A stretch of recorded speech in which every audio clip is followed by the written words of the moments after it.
Hello student, हर हर महादेव। हमारा जो initiative है तो कंप्लीट 6 to 12 एनसीईआरटी, उसमें क्लास 6, 7 पूरी तरीके से कंप्लीट हो चुका है।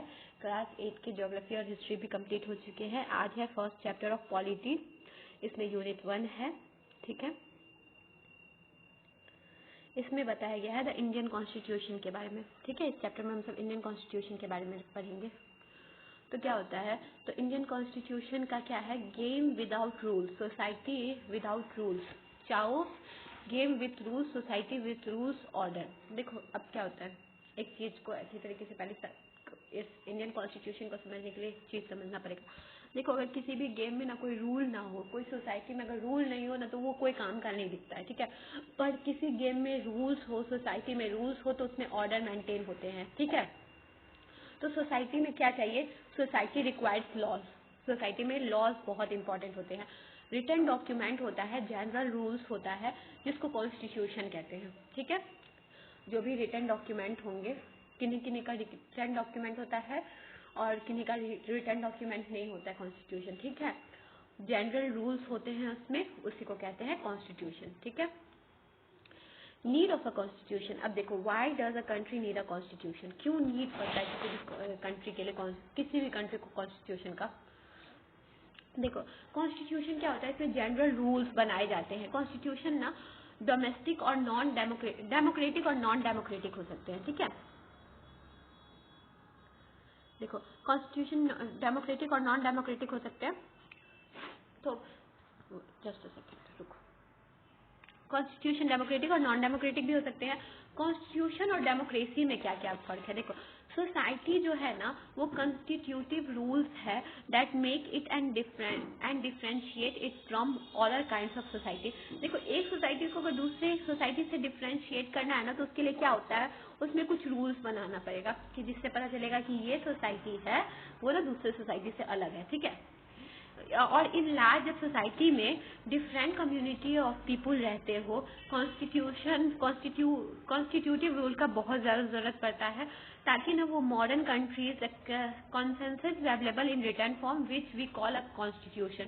और मॉडर्न कंट्री में ना इस चीज़ को रिटर्न फॉर्म में अगर किसी भी लॉ को, रूल को लिखा जाता है तो उसको उसका कॉन्स्टिट्यूशन कहा जाता है। ठीक है, किसी भी कंट्री के लिए अब कॉन्स्टिट्यूशन क्यों जरूरी है, क्योंकि कॉन्स्टिट्यूशन रिफ्लेक्ट करता है उस कंट्री के आइडिया को, उस कंट्री में क्या आइडिया है सोसाइटी का, उस चीज को रिफ्लेक्ट करता है। फर्स्टली तो क्या इंपॉर्टेंट है कि फर्स्टली रिफ्लेक्ट करता है आइडिया ऑफ दैट सोसाइटी। ठीक है, सिटीजन का एस्पिरेशन बताता है कि सिटीजन क्या चाहते हैं। ठीक है, कॉन्स्टिट्यूशन हेल्प अस इन बिल्डिंग कंसेंसस, और कंसेंसस बिल्डअप करने में भी कॉन्स्टिट्यूशन बहुत ज्यादा हेल्पफुल होता है।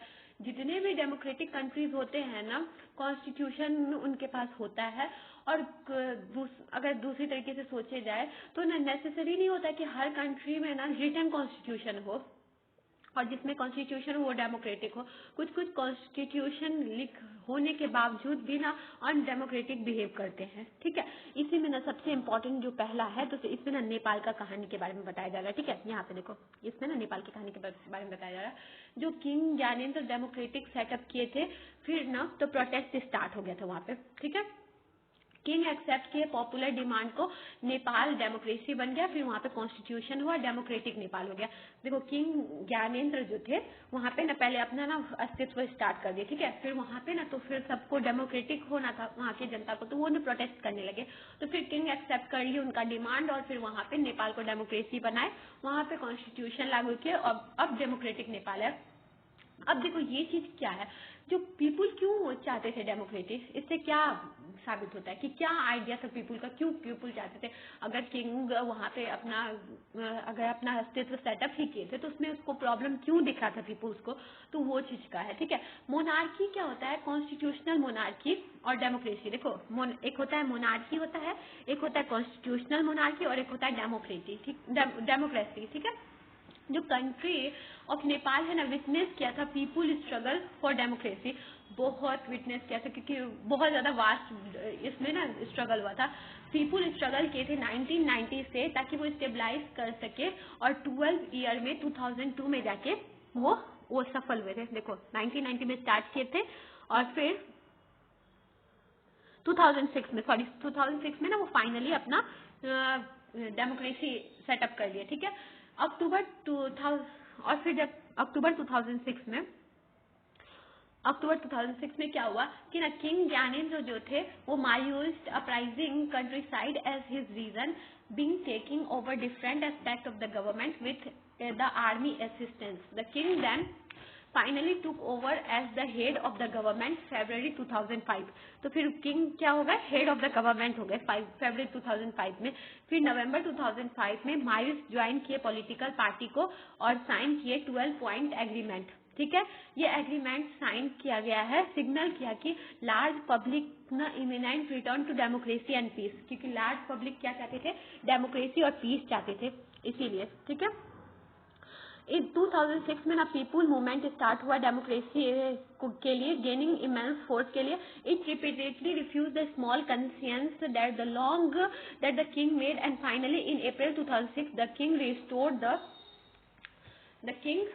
Restored the third parliament and asked the political parties to form a government. और उसके बाद वो ना फिर पॉलिटिकल पार्टीज को किंग बोले कि ठीक है अब आप ना गवर्नमेंट फॉर्म कीजिए, ठीक है।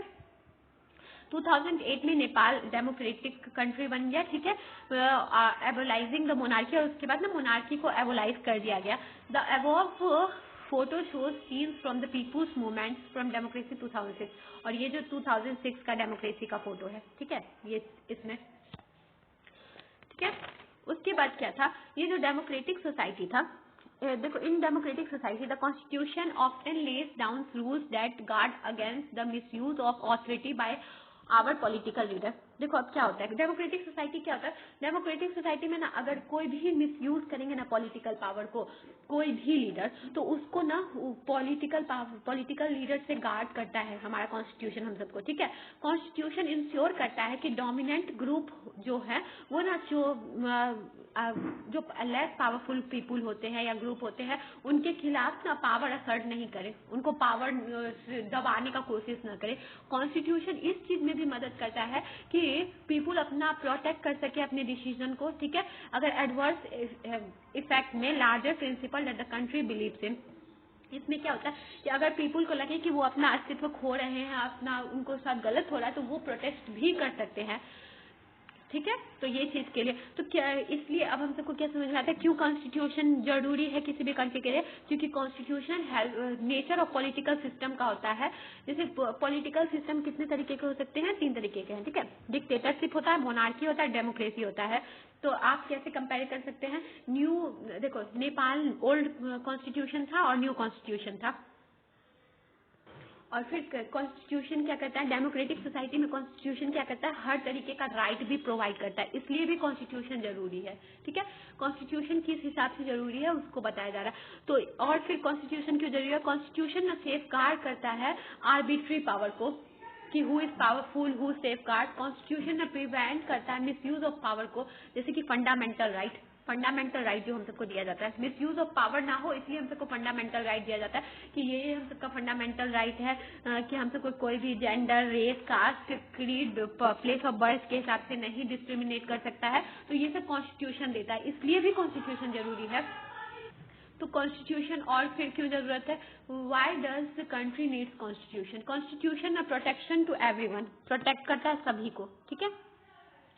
और फिर ना इन absence of constitution dominant groups dominate less powerful groups. तो अगर अब्सेंट होगा कॉन्स्टिट्यूशन का तो डोमिनेंट ग्रुप ना लेस पावरफुल ग्रुप को ना डोमिनेट करेंगे। जैसे कि इस एक स्टोरी में बताया जा रहा है कि इसमें ना गर्ल्स और बॉयज में है, तो बॉयज ना डोमिनेट करते हैं गर्ल्स को, तो वो चीज को लेके बताया जा रहा है कि मतलब कोई भी किसी को डोमिनेट नहीं कर सकता है, किसी भी this can refer one community dominating another. मतलब इसमें क्या होता है, एक कम्युनिटी डोमिनेट करता है दूसरे को, इंटर कम्युनिटी डोमिनेशन होता है, चाहे वो मेंबर ऑफ कम्युनिटी होता है या सेम कम्युनिटी के भी हो सकते हैं या इंटर कम्युनिटी डोमिनेशन भी हो सकता है।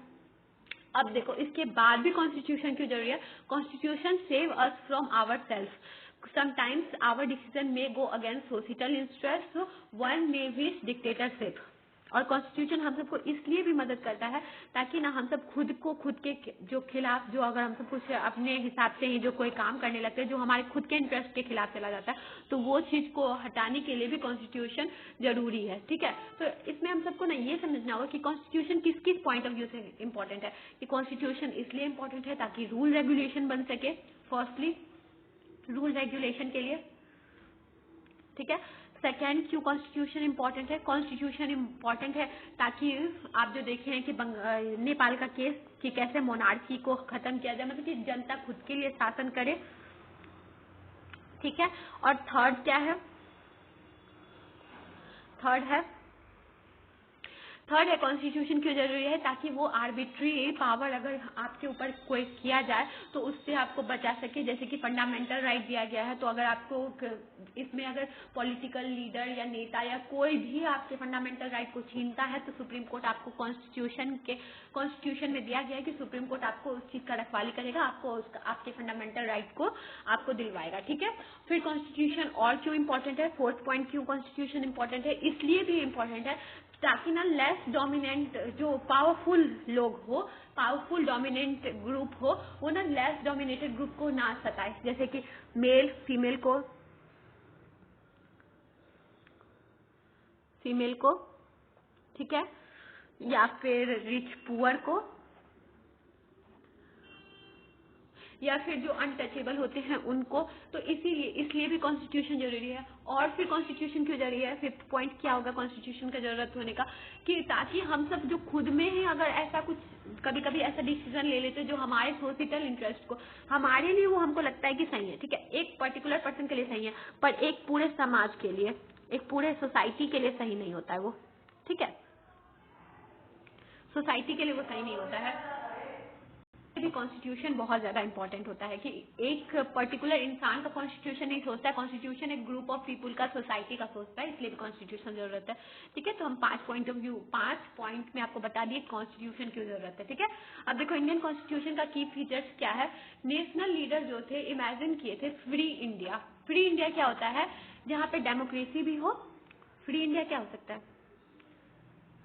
फ्री इंडिया हो सकता है जहाँ पे डेमोक्रेसी भी हो और जहाँ पे हर एक पीपुल पार्टिसिपेट करे। ठीक है, पार्टिसिपेशन ऑफ ऑल का हो। कॉन्स्टिट्यूएंट असेंबली ना कॉन्स्टिट्यूशन बनाए इसी के लिए। ठीक है, कॉन्स्टिट्यूशन बनाया गया हमारा 1934 में ना। Indian national Congress made the demand for a constituent assembly, और 1934 में ये डिमांड उठा कि हम सबको कॉन्स्टिट्यूएंट असेंबली चाहिए। ठीक है, उसके बाद सेकेंड वर्ल्ड वॉर आया और this assertion as an independent constitution assembly formed only of Indian gained momentum and this was convinced in December 1946। और इनको कन्विंस भी हुआ, ब्रिटिश कन्विंस भी हुए कि 1946 को वो मान गए कि ठीक है आपके लिए कॉन्स्टिट्यूशन बन जाएगा। ठीक है, फिर दिसंबर 1946 और नवंबर 1949 कॉन्स्टिट्यूएंट असेंबली ड्राफ्ट हुआ जिसमें इंडिपेंडेंट इंडिया का कॉन्स्टिट्यूशन बना और ड्राफ्टिंग कमेटी के हेड थे बाबा साहेब अम्बेडकर। ठीक है, उसके बाद free to shape their destiny at last after 150 years of British rule, the member of the Constituent Assembly approached this task with the great idealism that the freedom struggle had helped produce.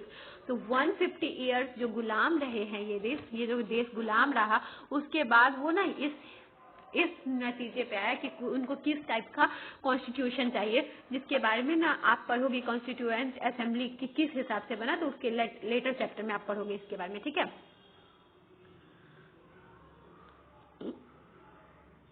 अब मैं इसमें बताया जा रहा है कि Indian constitution का सबसे इंपॉर्टेंट की फीचर्स क्या था। तो इसमें सबसे पहले इंपॉर्टेंट था फेडरलिज्म। फेडरलिज्म क्या था कि ना इंडियन कॉन्स्टिट्यूशन दो इस पे बने हुए थे कि स्टेट भी होगा और सेंट्रल भी होगा, पर सेंट्रल का रूल प्रिवेल करेगा। ये है फेडरलिज्म। ठीक है, हम आपको शॉर्ट फॉर्म में हर एक का बता देते हैं। ठीक है, फिर क्या है parliamentary form of government. Parliamentary form of government होगा कि हमारा जो पार्लियामेंट है लोकसभा, उसके मतलब कि पीपुल इलेक्ट करेंगे पार्लियामेंट को। ठीक है, पार्लियामेंट के जितने भी मेंबर होंगे और उसमें से जो उनका लीडर होगा, जो भी पार्टी जीतेगा उनका जो लीडर होगा वो बनेगा गवर्नमेंट, वो बनेंगे पीएम और वो करेंगे गवर्न। ठीक है, फिर separation of power. Separation of power क्या है कि जुडिशियरी अलग रहेगा, एग्जीक्यूटिव अलग रहेगा और लेजिस्लेटिव अलग रहेगा। इन तीनों का अलग अलग वर्क है, ठीक है। लेजिस्लेटिव, एग्जीक्यूटिव और जुडिशियरी, ये तीनों चेक एंड बैलेंस भी करेंगे एक दूसरे को, ठीक है। फिर फंडामेंटल राइट्स जो हम सबको दिया गया है कि जिससे हम सबको किसी भी तरीके से हम सबको अगर फंडामेंटल राइट को प्रोटेक्ट कौन करेंगे, जो हमारे सुप्रीम कोर्ट करेंगे, और हम सबसे कोई भी फंडामेंटल राइट नहीं छीन सकता है। तो ये चीज के लिए फंडामेंटल राइट दिया गया है कि ये जो इम्पोर्टेंट है बेसिक लिविंग के लिए किसी भी पर्सन का, तो वो दिया गया है, वो फंडामेंटल राइट के तौर पर दिया गया है। तो इसमें क्या क्या है, राइट टू इक्वालिटी है। तो इक्वालिटी मतलब कि हर एक को सेम नजरिए से देखा जाना चाहिए, ना ही उनके कास्ट, क्रीड, रिलीजन, किसी के हिसाब से उनके साथ भेदभाव नहीं किया जाना चाहिए। राइट टू फ्रीडम, फ्रीडम किसी चीज के लिए भी, एक्सप्रेशन के लिए, बोलने के लिए, फिर फ्रीली रिसाइड करने के लिए कंट्री के पार्ट में, ठीक है, प्रोफेशन या ऑक्यूपेशन लेने के लिए, ठीक है। उसके बाद है right against exploitation, fundamental right है ये सब, ठीक है, कि किसी भी लेबर, किसी भी बच्चे को फोर्स लेबर ना बनाया जाए, किसी को भी ह्यूमन ट्रैफिकिंग में नहीं रखा जाए, कोई भी जो चिल्ड्रन हो 14 ईयर्स से कम उसको चाइल्ड लेबर ना बनाया जाए, ठीक है। Right to freedom of religion, freedom of religion दिया जाए कि जिसको जो भी रिलीजन परफॉर्म करना है वो अपना रिलीजन परफॉर्म कर सकते हैं, कोई उन पर दबाव नहीं बनाएगा कि आपको नहीं करना है, ठीक है। कल्चरल और एजुकेशनल राइट, अगर कोई भी चाहे वो जो छोटा कम्युनिटी हो तो अपना लिंग्विस्टिक मिनॉरिटीज जो होते हैं वो अपने आप मतलब अपने धर्म को बचाने के लिए, अपना कल्चर को बचाने के लिए वो अपना लिंग्विस्टिक ग्रुप खोल सकते हैं या लिंग्विस्टिक सेटअप कर सकते हैं एजुकेशनल इंस्टीट्यूशन, ठीक है। राइट टू कॉन्स्टिट्यूशनल रेमेडीज, इसमें ये होता है कि अगर it this allows citizen to move the court if they believe that their fundamental rights have been violated by the state.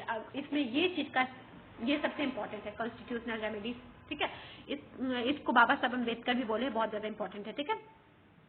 तो इसमें क्या है कि ना बोला जाता है कि इसमें कि ना अगर कोई भी इंसान कि उनको लग रहा है कि अगर स्टेट उनका कोई भी फंडामेंटल राइट छीन रहा है तो वो वायलेट कर रहा है तो वो जा सकते हैं कोर्ट के पास, ठीक है। फिर सेक्युलरिज्म, इंडिया ना किसी भी एक धर्म को नहीं मानता है, इंडिया सेकुलर है अपने इस चीज को लेके, ठीक है। तो ना वो किसी भी एज पर्टिकुलर किसी देश की तरह नहीं कि एक ही रिलीजन को मानेगा, जिसको जो मतलब कि धर्म निरपेक्ष है, जिसको जो मानना है वो मान सकते हैं, जिनको जो धर्म पे विश्वास रखना है वो रख सकते हैं, ठीक है। वो चीज को बताता है। तो इससे आप कंट्री के हिस्ट्री को जान सके, डिटरमाइन कर सके कि कॉन्स्टिट्यूशन कैसे इंपॉर्टेंट हुआ हमारे अडॉप्ट करने के लिए, हमारे कॉन्स्टिट्यूशन कंट्री को, ठीक है। कॉन्स्टिट्यूशन ने बहुत ज्यादा इंपॉर्टेंट रोल प्ले किया था जो ऑल सिटीजन के लिए कंट्री को, ताकि वो सबको रिप्रेजेंट किया जा सके। और इसी में ना एक मतलब कि बताया जा रहा है कि जैसे कि फुटबॉल का गेम होता है तो वो चेंज करता है constitutive rules with affect the game. Indian constitution has been amended over the year to reflect new concern of the policy. और इंडियन कॉन्स्टिट्यूशन ना बहुत बार अमेंड भी किया गया है क्योंकि ना न्यू फॉर्म ऑफ अगर कोई भी प्रॉब्लम होता था तो इसमें इसलिए इसको जीवित बोला जाता है क्योंकि इसमें अमेंडमेंट होता रहता है, ठीक है। और मेजर चेंज भी हुए कॉन्स्टिट्यूशन में fundamental nature of the country के लिए, ठीक है। और इसके बारे में ना हम जो केस पढ़े हैं नेपाल का, उसको needed to adopt a new constitution after it became a democracy. तो उसके बाद ना वो न्यू कॉन्स्टिट्यूशन को ये क्या बनाया ताकि वो डेमोक्रेट बन सके। जब डेमोक्रेट बना तो वो न्यू कॉन्स्टिट्यूशन को बताया। तो डिफरेंट फीचर जो इंडियन कॉन्स्टिट्यूशन का है वो आउटलाइंड है और involve complicated ideas that are often not easy to grasp. Do not worry too much about this for a moment. In the rest of the book, as well as in your higher classes, you will read more about this different features of the Indian Constitution and understand more substantially what they mean. तो इसमें बताया जा रहा है कि ये जो था जो कॉन्स्टिट्यूशन का जो आउटलाइन किया गया था, डिफरेंट जो आइडियाज था, वो आपको भी समझने में थोड़ा प्रॉब्लम होगा। तो आप जैसे बड़े होते जाओगे या फिर जैसे बड़े बड़े क्लास में जाते जाओगे तो आपको इसको बहुत डिटेल में बताया जाएगा, ठीक है। ठीक है, इस चैप्टर में बस इतना ही था। तो ये चैप्टर बहुत ज़्यादा आसान था और अगर आप सबको ये चैप्टर अच्छे तरीके से समझ में आए तो इसके क्वेश्चन को सॉल्व करने का कोशिश करेंगे आप सब, ठीक है। अगर कोई भी प्रॉब्लम हो, कोई भी डाउट हो तो आप कमेंट में पूछ सकते हो। I hope you understand. Thank you.